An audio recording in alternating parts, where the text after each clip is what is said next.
यशाची सगळ्यात पहिली अट असते त्याग. तुम्हाला त्याग करावा लागेल, आरामाचा, तक्रारीचा, स्वतःच्या कारणांचा आणि कधीकधी आपलेपणाचाही. प्रत्येकजण स्वप्न पाहतो, पण त्या स्वप्नांची किंमत मोजायला खूपच थोडे लोक तयार असतात. लोक विचारतात, इतकं कशासाठी करतोस? कारण त्यांना हे माहीत नाही की तुम्ही स्वतःला सिद्ध करत नाहीये, तुम्ही स्वतःला बदलताय. ज्या ज्या दिवशी तुम्ही हार मानू शकत होतात पण तरीही उभा राहिलात, तोच दिवस तुमच्या विजयाची पायाभरणी ठरला. खरी गोष्ट अशी आहे की कोणी टाळ्या वाजवणार नाही जेव्हा तुम्ही पहाटे 4 वाजता उठता. कोणी कौतुक करणार नाही जेव्हा तुम्ही एकटेच मेहनत करता, जेव्हा तुम्ही हारता पण थांबत नाही. हेच आहे यशाचं खरं सत्य, जे कोणी सांगत नाही.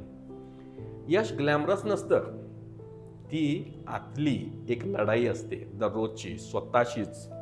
तुम्हाला लढावं लागतं तुमच्या भीतीशी, तुमच्या आळशीपणाशी आणि तुमच्या जुन्या रूपाशी. आणि ज्या दिवशी तुम्ही स्वतःवर विजय मिळवता, त्या दिवशी जग स्वतः म्हणतं, हा तोच माणूस आहे ज्याला कधी कोणी समजलंच नाही. आणि आज त्याने स्वतः इतिहास रचलाय. जर तुम्हाला ते बनायचं असेल जे इतर लोक फक्त स्वप्नात पाहतात, तर आजच ठरवा, मी थांबणार नाही, मी झुकणार नाही, मी विजयी होणारच. नवीन वर्षाच्या सर्वांना हार्दिक शुभेच्छा.